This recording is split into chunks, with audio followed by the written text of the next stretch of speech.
as I was saying before, this week, today, the plan is to spend a little bit of time to finish the lecture from last class, and then it'll be midterm review. And on Thursday, we'll have the midterm. And keep in mind, the midterm is only for the in-person students. So for those of you who are in the IBC and the online sections, this will really be a break, except for the short lecture today. I have to go through a few announcements which are important. First of all, really good job on all the presentations, everyone, including the IBC teams. Actually, some of those presentations are very impressive. And I'd like to make them available to everybody, but I can talk about that later. But just on the schedule, next week is fall break, so enjoy your time off. When we come back, there's one important lecture on October 19th. This is a lecture where we are going to work out things in the class. It's called the business model canvas. So what you need to do, all of you need to do, is to go to Udacity and you can sign up for a free account, and then you can search for a class called How to Build a Startup. This class is essentially a semester-long class, but obviously you don't have to do this. You should go through the first 3 lectures, and I will give more specifications here, and you can you not hear me? We cannot project your screen. Oh, okay. Is the input chosen to be HDMI? Yeah. Look at the input. I mean, it's projecting some other. Is it selected to be HDMI? Oh, thanks, Jared. Yeah, no, it's projecting, but it's not projecting the Zoom. I don't know. What is it projecting? Is it projecting your screen? Oh, I think Yeah, now it is working. Yeah. Okay, great. So can everybody hear me? Is it turned up? Yes. Everyone can hear you. Yeah. Okay, good. So very important, when you come back from fall break, make sure you read the instructions for the class on October 19th carefully. This is essentially an exercise we will do in class. Okay, this is essentially, we're going to work in teams. So you're going to work with your project teams, and we are going to fill out something called the business model canvas. And there are different aspects to this. But before you come to class, you don't have to, it's not mandatory, but I strongly recommend that you watch the first 3 lectures of this class called How to Build a Startup on Udacity. It's free. You can just sign up for the Udacity account and watch it. This will help you get a head start on how to fill out the business model canvas, okay? This is essentially an exercise we're going to do in class. For those of you in person, make sure you come in class and sit, social distance, but in the same vicinity as your teammates, your project teammates, because we're going to do this together.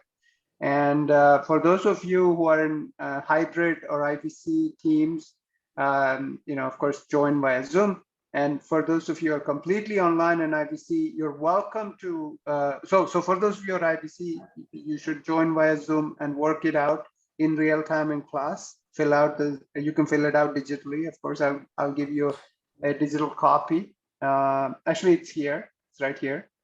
It's called the printable canvas. So you should be able to download that and be able to type right into it. And for those of you who are online, you can do this offline. You don't have to do it synchronously with us. But the point is, we want to discuss and try to answer some of these questions, which will essentially help you think about the commercialization aspect of it, which is what we were going to start focusing on for the second half of the semester. So, after fall break, just keep that in mind, that you're going to have to do that. So just read the instructions here. There's a few other resources. Again, these are all optional. But the business model canvas is not optional. This is part of your assignment. So you have to actually fill it out. Also keep in mind, assignment 5 is due on October 26th. so that's a week after that Tuesday. So I will post a bit more instructions there, but essentially the simulation models. And October 21st is the next presentation, presentation 3, where you're going to do some build out and deep analysis instructions. I've posted the instructions on Canvas. If you have any questions, let me know. For those of you who are interested in building a model, let me know if you need parts and things like that. So just message me separately. You don't have to, it's not mandatory.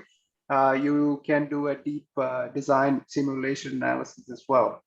Okay, so, but I expect something a bit more substantial than what you presented last time. So I know until now my grading has been relatively relaxed, but starting this presentation, it will become a little stricter. So just keep in mind. Okay, I think that's it for now. And any questions before I jump into the lecture? Okay, don't see any, but of course you'll just message me on Slack.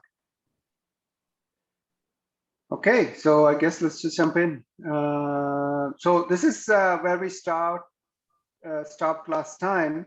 Let me go back one second. On Lambertian sources. So essentially, we are thinking. If you remember, in the lecture for the assignment last presentation, we are talking about radiometric and photometric units, and the key difference was that radiometric units are non-anthropocentric. It's non-human. It's just measuring with a detector. You measure watts, joules, whatever, right? Whereas the photometric units are anthropocentric, so they're human related. So it is how the human eye responds to light. So then you have different types of units because it's a perceptual function that we talked about. This is L of lambda here. Make sure this works. This function right here, that gives us the response of the human eye to a particular, actually, let me just make sure this is the visual response of the human eye to a given source spectrum, okay, or spectral radiance. So this is of course important because when you try to do lighting for rooms or automobiles or whatever, then you have to take this into account, and the units are different, right? You talk about lux, lumens, and things like that. So a little bit different than watts per meter squared. And we'll do a couple more examples.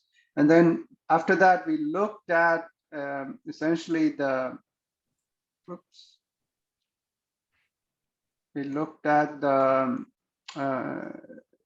particular property of these objects, which we refer to as the Lambert's law, which is a surface is called a Lambertian if it emits or receives radiation with an angular intensity pattern that follows the Lambert's cosine law. In other words, if you look at a source, the intensity that you perceive will change with the angle relative to the surface normal of the source. And this is referred to as the Lambert's law, and it changes as cosine theta. This is kind of an ideal situation. And what does this mean? It means, as you can see, if you look at the bottom curve here, on axis, this is 0 degrees, you get 100% of the light.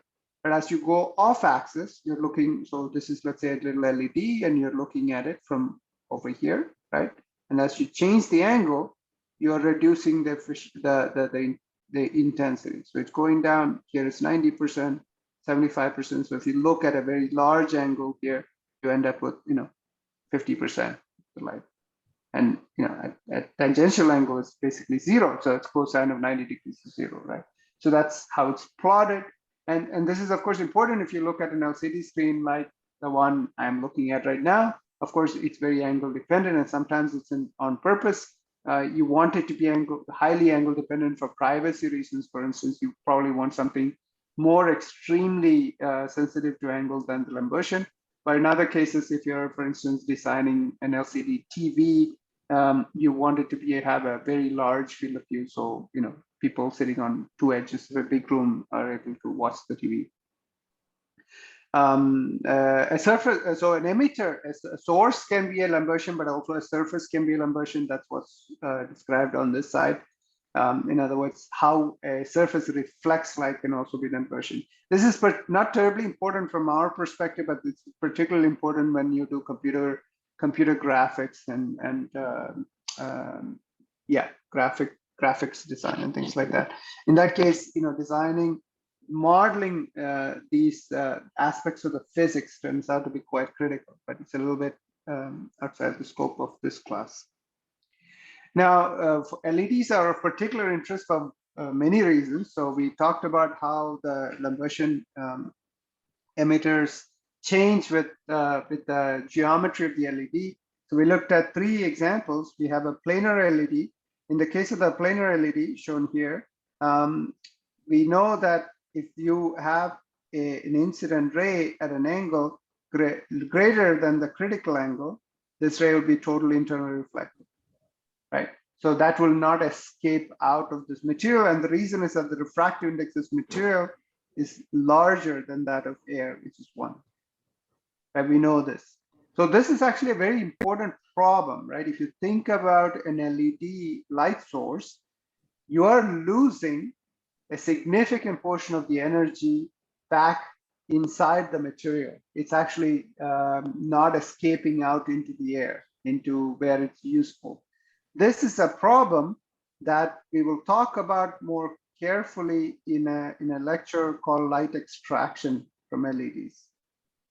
Okay, this is a subsequent lecture coming up in about a month. We'll talk about this. But this is a fundamental problem. So that if you look at this planar LED and how its emission profile looks in the polar plot shown at the bottom here, the planar LED will follow the perfectly Lambertian law, as shown by this curve here. Okay. Now we can change this emission profile by shaping the device itself, the LED itself. In the case of the hemispherical LED, you can get you ensure that there is no critical angle. This angle, incident angle, is always 0 degrees, right? This is the surface circle, and this is the center of the circle. The ray is always normal incidence to the circle. So you will always get exactly the same amount of light, whether you look at the LED from this angle or whether you look at it from this angle. You will see the exact same thing. So you see this perfectly uniform emission profile where the intensity is independent of the angle at which you're looking at. Now you can sometimes, and that's useful, for instance, if you're trying to make it a TV, right? So TV, you want a huge viewing angle. But sometimes you want really nice directional emission like the automobile headlamps. In that case, one example, but there are many ways to do this. One example would be to use a parabolic LED with the LED at the focus of the parabola, and then you get kind of a directional emission as shown by this curve here. Where most of the energy is now going in close to 0 degrees or small degrees and away from the off axis. At larger angles, the intensity drops quite dramatically. And that just makes things a little more efficient. Okay, now I want to, with the understanding of these, I want to look at 2 examples. And I want you to actually work out the first example. We probably won't do both, but let's do this one. This is relatively simple. So I'm going to give you all a minute to answer these 2 questions. So these are relatively simple, and we're trying to kind of think about the concepts we learned in the lecture so far. If you have a small point source that emits light equally in all directions, so you have a point source and it's emitting light outwards, right? Like that, in all directions, and that with the total radiant power of 10 watts, what is its radiant intensity? And then what is its irradiance at a distance r? So I'll give you a minute, and you're welcome to discuss with your partners. For those of you on Zoom, try to work it out yourself. And the hint I give you is to go back in the lectures notes to see what the definitions of each of these terms are.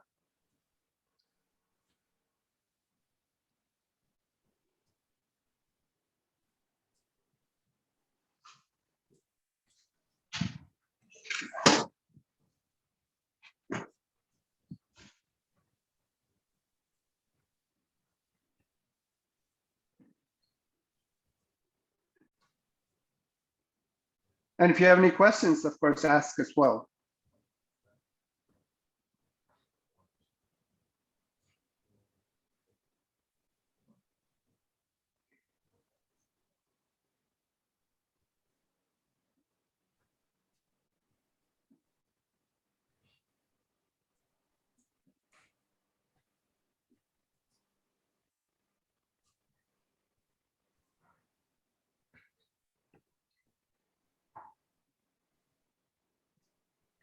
Okay, since this particular one I already gave the answer before, I guess I'll maybe give you less. Well, does anyone have any answers, first of all?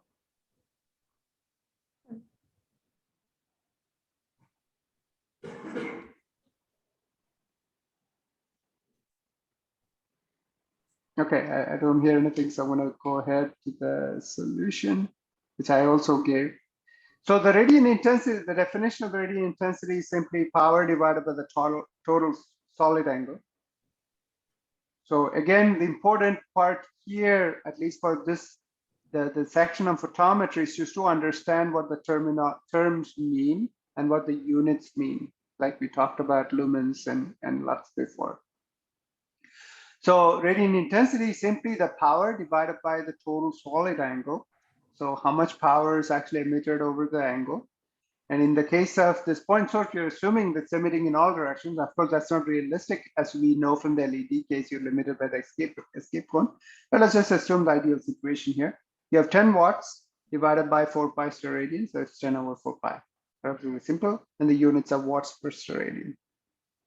Okay.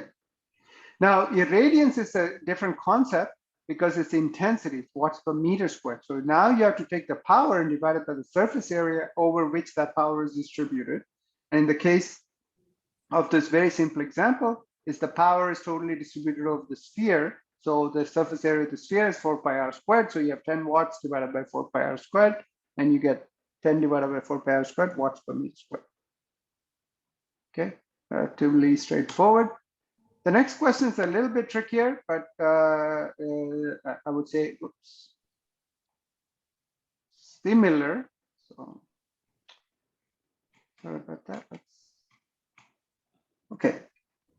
So try to do this yourself. So in this example, the spot source is now a flashlight. So the radiant power of the bulb is 200 milliwatts.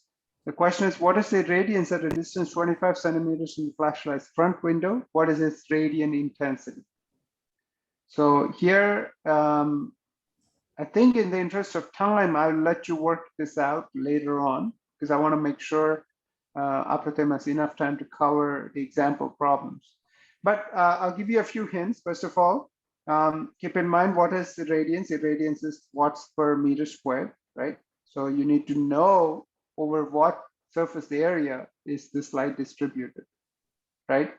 So you have to make some assumptions. So, you know, here you can see there's a parabolic reflector, which means you can assume maybe all the 4 pi steradians is actually collected in one direction. So that will be one assumption. You just have to make sure that you clearly state what your assumption is. Okay. And then once you have the area over which it's distributed, then you can divide the 200 milliwatts divided by the area. What is radiant intensity? It's in that, this is watts per steradian. So in that means that you need to figure out what is the solid angle in which this is distributed, not just the area. Okay. I'm not going to work this out here, but I'll let you work it out by yourself. And again, if you have any questions about any of this, just put a message on Slack or on chat here. Okay, the last set of topics I want to talk about is related to color. And color is, of course, very important in photometry because, you know, as humans, we perceive color, and sometimes colors are quite important for making decisions, like traffic signal, right? A lot of people, you know, it's a universal language. Like if you have a red signal, you know the car should stop. If it's green, it should go. It doesn't matter what country you are in, right? So color can be very important. It's also important in all kinds of scientific and medical fields as well. So, oops, sorry, just keeps doing that. So how do we define color? What's the physiological basis of color? The reason we see color as humans is because we have different types of cells on our retina that record the photons and create a neural signal that goes to the brain. Now, if all the cells respond in the same way to all the photons, then we will not see color. We will just see intensity. But in reality, we actually see color. And the reason is because we have different cells that respond differently. So this is the response curve of different cells. Blue, they're called cones because they're conical shaped cells, or rods, which are rod shaped cells. And the rods essentially respond to all colors roughly equally, not exactly as you can see in the plot. This plot, the horizontal axis is the wavelength, lambda, and the vertical axis is the response. So the blue cones, for instance, peak at around 450 nanometers here, and drops off pretty fast as you go into the UV and into the green. The green cones respond as what you expect in the around 570 nanometers. And as we all know that the human visual perception is maximum in the green, the green cones, there exists a lot more green cones than blue or red or rods. Okay, that's why we have much higher sensitivity in the green. The red cones, of course, peak at a different wavelength in the red as well. Now, rods are useful for low light vision. They basically have a broad response across the entire visible spectrum, almost the entire visible spectrum. Not so much in the red, as you can see here. Now, of course, we know that this is related to the V of lambda, which is the visual perceptual response that we talked about before. Now, we also talked about photopic vision, which is bright light, and scotopic vision, which is low light. So the rods are important for low light vision. And as you can see, the rod curve, which is black curve here, has very low response in the red. So red lights are really difficult to see under low lights, but you can see more of the blues here. So we talked about this earlier in this lecture. So this is where that comes from. Now, color artificially. Now, our goal is not, once we know how the humans respond, we want to create color. How do we create color? We create color in two ways. One is by color addition, where we essentially add different dyes. So this is an example from an older technology using electron guns, so CRTs, cathode ray tubes, which we don't see anymore. But the idea is that by adding different wavelengths, we can create different color perceptions. So in that case, there were these electron beams shown here essentially pass through the shadow mask, which we can not terribly important for our purposes. But here is what happens that's important. There are phosphors that light up and emit different colors. So when the electron beam excites a particular phosphor, red phosphor, it will emit the red light. It emits a green phosphor, it emits green light. And it emits blue phosphor, it emits blue light. And by mixing different fractions of these three phosphors, we can create almost any color that can be perceived by humans.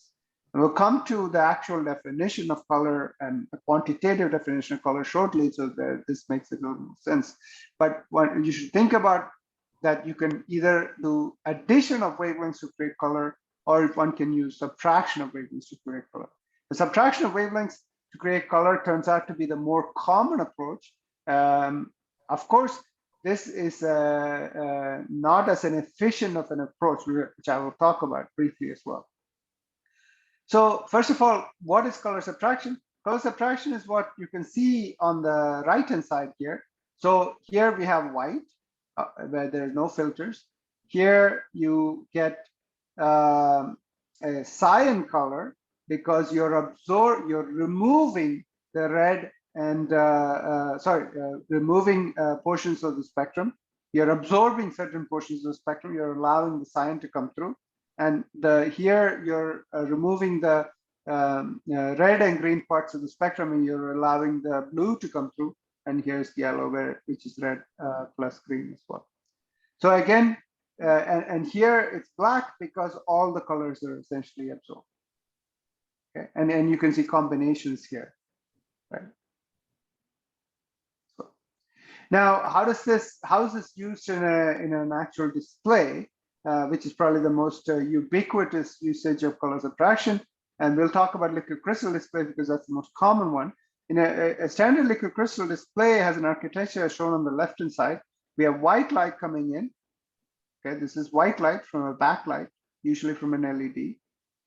And the electrodes are transparent. These are transparent electrodes, so they simply apply a voltage. And then we have the liquid crystals. So it's a liquid crystal means these are crystals that can move, change their orientation by application of voltage. Now, when you apply a voltage, as you can see, these crystals are oriented differently than these crystals. Now, what does that mean? These liquid crystals' orientation determines the polarization of light that passes through, which is the direction of the electric field in the electromagnetic field that defines the light. We talked briefly about this. So what that means is that when a voltage is applied, the liquid crystals lie in a particular direction. The polarization of the light that passes through here is different than the polarization of the light that passes through here. Now, if you have a polarizer, then you can block a certain polarization of light that's orthogonal to the direction of the polarizer. So, for instance, if you have a polarizer which is oriented in that direction, it will block all the light which is whose polarization is oriented. Draw this a little bit differently in this direction. So the blue arrow represents the orientation of the polarizer filter, and the green arrow represents the polarization of the light. Then this green light will not be allowed to pass through. However, if your polarization is rotated to be matched that of the polarizer, then it can pass through. Okay, so that now allows you to create like a light switch, which is essentially what a liquid crystal display is. Now, of course, to create color, you have to use something called a color filter array, which is shown here. Color filter array, where you absorb red and the green, and you get blue and the green, and you get red light out here. Here you absorb the blue and the red, and you get green out here. And here you absorb the red and the green, and you get blue light out here. So it's color by subtraction. The color filters are, of course, fixed. They are dye-based filters. Now, can anyone tell me one of the problems with this approach? Anything that you can notice that's problematic about this approach? And I actually mentioned this before.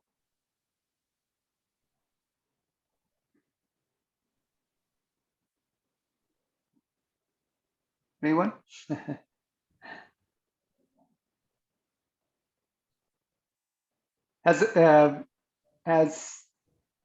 Okay, yeah, Jared, let me see what you said. So Jared on chat said Brian said control may be limited. I assume he means color control. It's actually not that limited because as you know, your TV can display millions of colors. So, and it uses the same technology, and the way it's achieved is with the 3 primary colors, and by controlling the intensity of the 3 colors, you can get millions of colors, perceived colors anyway. Jared mentioned you're losing light, so it's less bright. That's exactly right. So that was the problem that I was thinking about myself. I mean, you can think about many problems, but Jared's point is very valid, because if you think about this, let me try to emphasize what I mean here. If I come in with 100% of the light here, and assuming there are no losses in the system other than this absorption of the color filter, I'm only getting 1/3 of the light here, right? I'm only getting something like 33% of the light here. Why? Because I'm absorbing blue and green. Absorbed. Absorbed means gone, right? It's not reaching my eye, so it's lost. This is very poor efficiency, right? I've lost 2/3 of my light.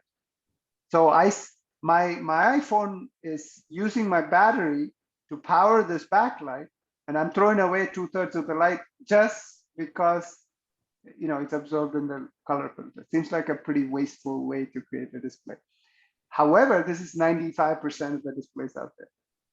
Now, OLED displays actually overcome this limitation because they don't have color filters, or at least many of them don't have color filters. I shouldn't say all of them. But there are other ways to solve this problem. And I'm going to show one example of a solution that Panasonic has developed. Oops, yeah, sorry. It's a little bit dated, but it gives you an idea. So I'm going to play this video, and let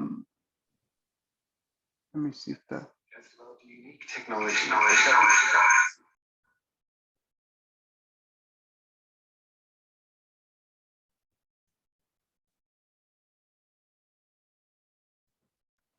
First of all, can you hear that video? Can you hear the audio in the video or no? No, we can't hear the sound of this video. Okay.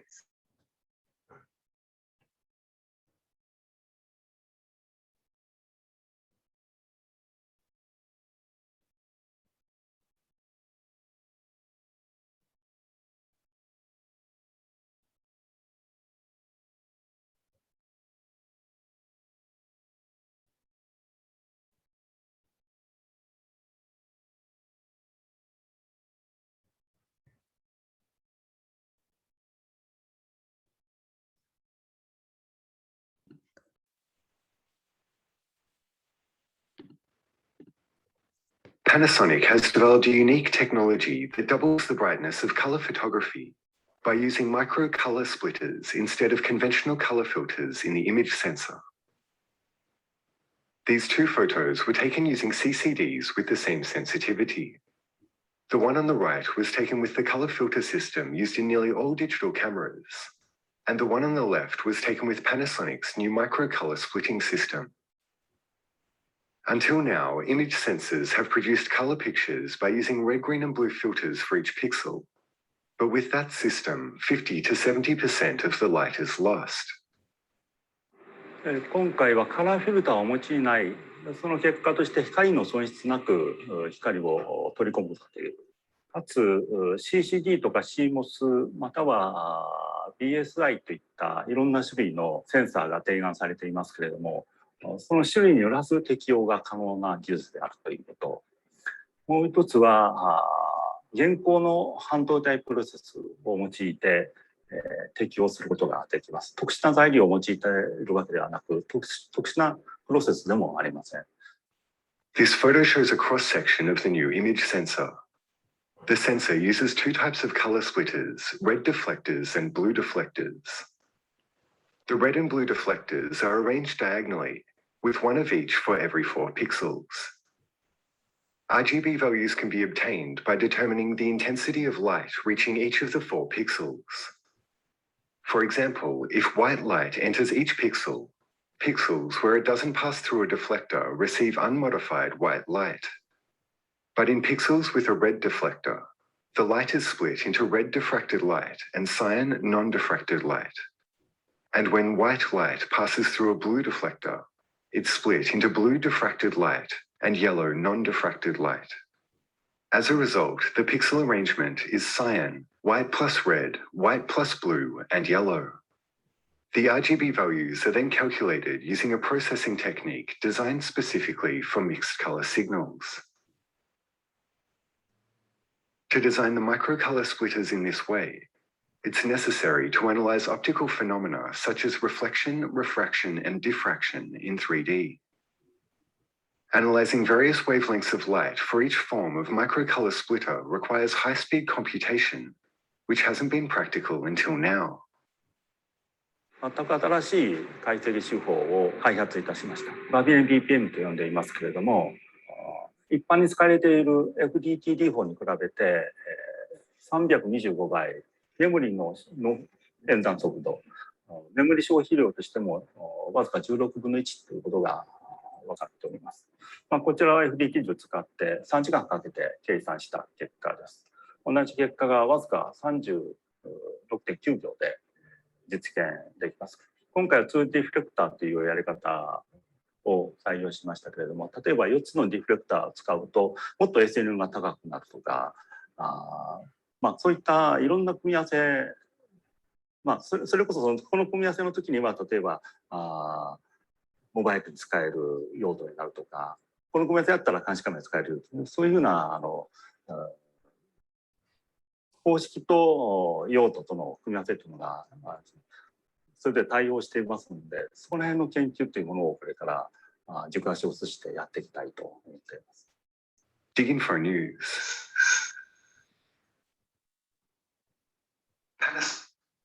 Okay, great. So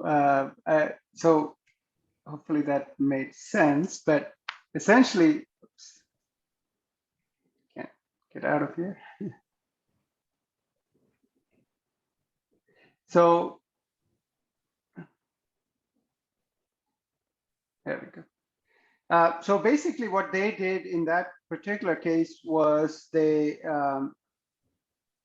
instead of using a color filter which absorbs the complementary colors, they had a diffractive surface on top of the sensors, which essentially deflect the light. It works by diffraction. It's actually a combination of diffraction and refraction. We didn't talk about diffraction in this class, but it's very similar to the refraction we talked about. So essentially bends the different colors differently. You know, blue is deflected, the rest is passing through and things like that.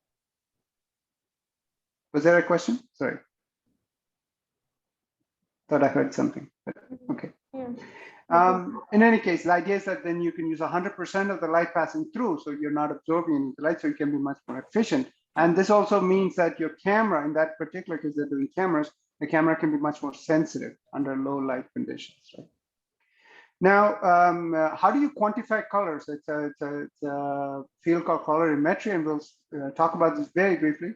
How do you quantify the physiological color perception caused by a certain spectral color stimulus? What does that mean?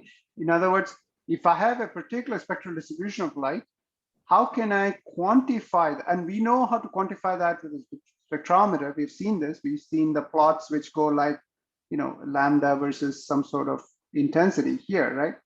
Plot like the black body spectrum. But how will the human being perceive this? To quantify this, there is a theory that was developed maybe 50 years ago or so called the tri-stimulus theory, which essentially says that every color can be described by 3 numbers, which quantify the stimulation of the red, green, and blue cones in the human eye. And this was standardized by something called the Commission Internationale de l'Éclairage, or CIE, the French acronym, to standardize this so we can just, quantify performance of various devices. And the way this is standardized for us to understand is essentially by something called a color matching function. So in other words, there are 3 numbers to determine the color. And the way you determine it is that you take the spectrum, which is the spectrum that I drew earlier, which is, this is lambda, this is I of lambda. So now this is the source spectrum. And you multiply it by these color matching functions. So in the case of X, the first coordinate, you have a plot shown by this red curve here, which emphasizes the reds, but also has a little peak here, just to keep in mind. And then you do the integral over the visible band, as shown here, and then you get 1 number. So it's the overlap of the source spectrum with the response defined by this color matching function. And then you repeat that for Y, which represents this green centered spectrum, and then Z, which represents the blue centered spectrum. So from these, you get 3 numbers here. And these 3 numbers essentially quantify the color perceived.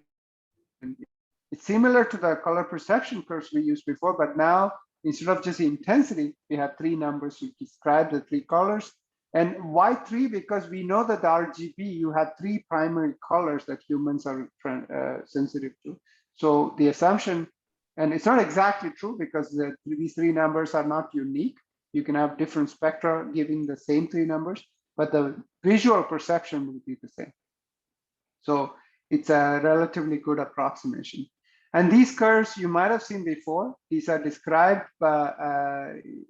these 3 numbers are essentially described on a 2-dimensional plot, as you can see on the right.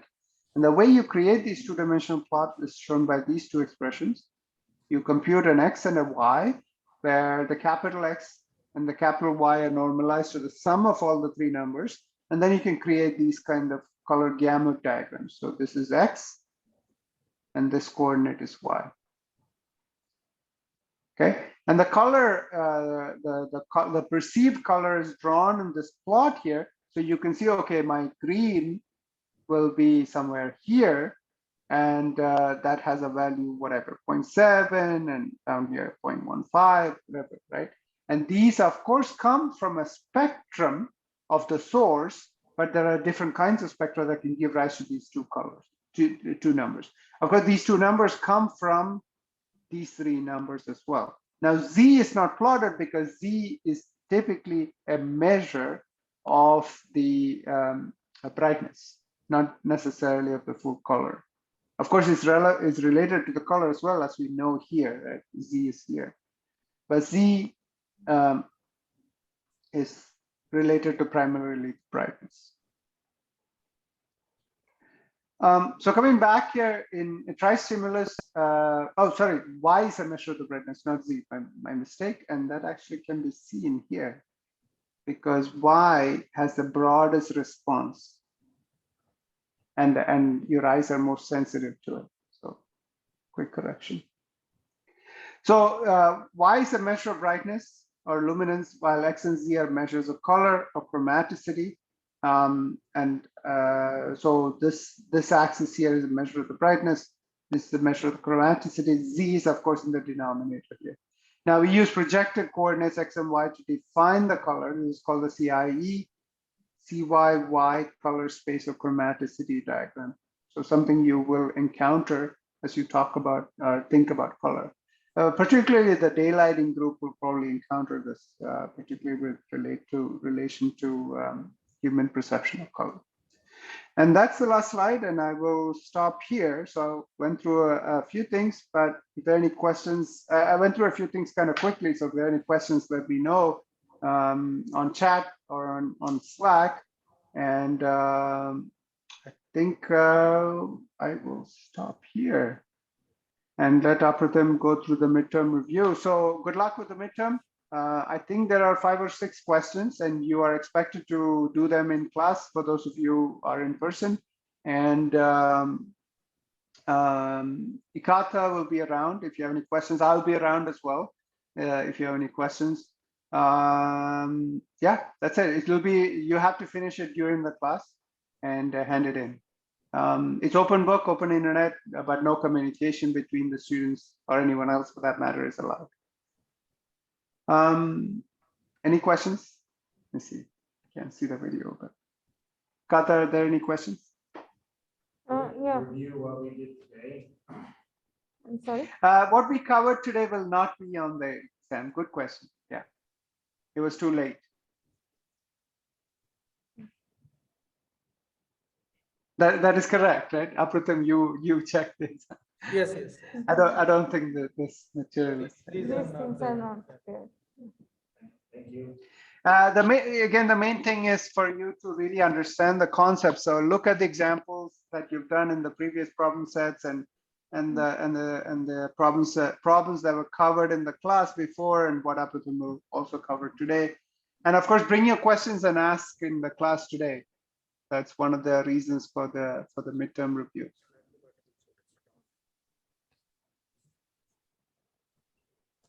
Okay. If nothing else, then in the interest of time, I should give the time to Apratim. Okay, great. Thank you.